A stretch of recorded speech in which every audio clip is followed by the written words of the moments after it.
तो दोस्तों, स्वागत है आप सभी का केपी कॉमर्स क्लासेस में।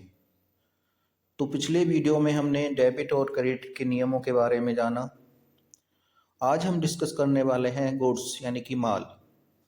तो माल से आशय उन वस्तुओं से है जिन्हें कोई व्यापारी लाभ पर पुनः विक्रय के लिए खरीदता है।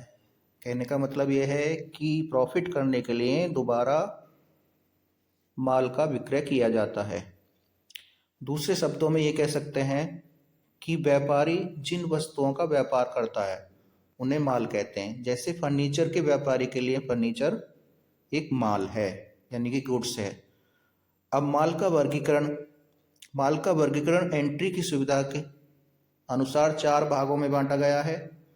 जैसे क्रय खाता परचेज अकाउंट, विक्रय खाता सेल्स अकाउंट, क्रय वापसी खाता परचेज रिटर्न या रिटर्न आउटवार्ड, विक्रय वापसी खाता सेल्स रिटर्न या रिटर्न इनवार्ड।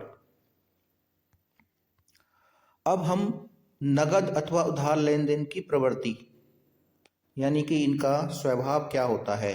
नगद अथवा उधार लेन देन की प्रवृत्ति। तो उदाहरण लेते हैं, नगद माल बेचा तो लेन देन नगद है। मोहन को नगद माल बेचा तो भी नगद लेन देन है। मोहन को माल बेचा उधार लेन देन है, क्योंकि इसमें नगद शब्द का प्रयोग नहीं कहा गया है। नाम के साथ यदि नगद शब्द लिखा हुआ है तो नगद लेन देन माना जाता है। इसके विपरीत नाम के साथ नगद शब्द नहीं लिखा है तो उधार लेन देन माना जाता है। अब हम डिस्कस करते हैं पूंजी तथा आहरण खाते, कैपिटल एंड ड्राइंग अकाउंट।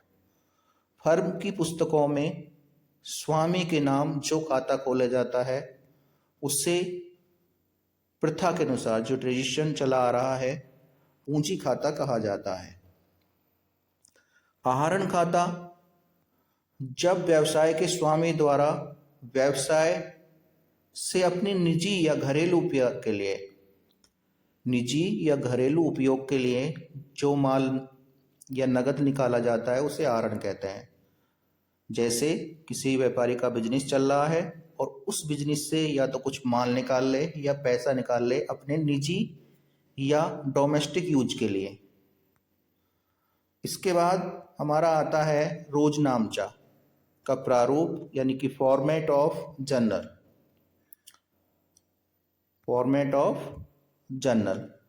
तो जर्नल में हमारे 5 कॉलम होते हैं। पहला डेट दिनांक का, दूसरा पर्टिकुलर विवरण का, तीसरा लेजर फोलियो यानी खाता पृष्ठ संख्या, चौथा डेबिट और 5वां क्रेडिट। इस परफॉर्मे के अकॉर्डिंग ही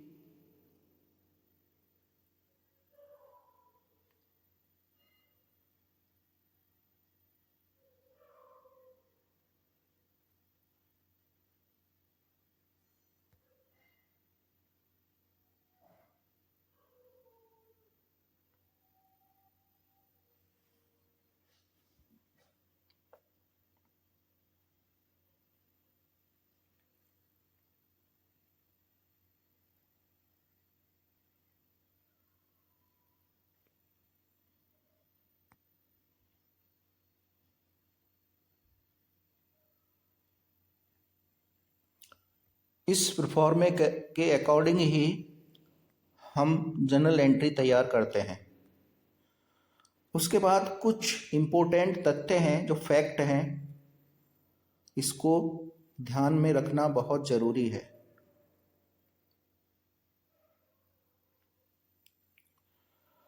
विशेष महत्वपूर्ण तथ्य,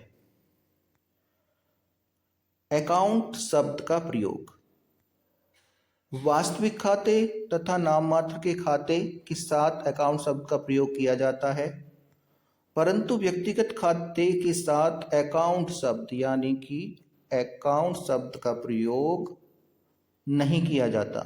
यदि व्यक्तिगत खाते के साथ अकाउंट शब्द का प्रयोग करना है तो इस प्रकार करेंगे। जैसे राम का खाता तो राम का खाता के लिए राम्स अकाउंट लिखा जाएगा। यदि इस तरह हम लिखते हैं तो अकाउंट शब्द का यूज कर सकते हैं, अदरवाइज केवल राम का प्रयोग किया जाएगा। इसके बाद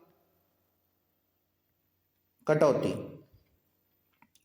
कटौती या छूट या डिस्काउंट। कटौती का आशय कुछ राशि काटकर या छोड़कर कम राशि प्राप्त करना या भुगतान करना है। कटौती दी भी जा सकती है और ली भी जा सकती है। जैसे कोई वस्तु जिसका मूल्य 100 रुपये है, जिसमें एक दुकानदार आपसे 10% काटकर 90 रुपये लेता है, तो दुकानदार द्वारा 10 रुपये कम लेना इसे कटौती या छूट कहते हैं, जिसको डिस्काउंट अलाउड भी बोला जा सकता है। तो आज की वीडियो में सिर्फ इतना ही। मिलते हैं नेक्स्ट वीडियो में। और यदि आपको चैनल में पढ़ाया हुआ पसंद आ रहा है तो चैनल को सब्सक्राइब करें, लाइक करें और शेयर करें। तो मिलते हैं अगली वीडियो में, तब तक के लिए जय हिंद।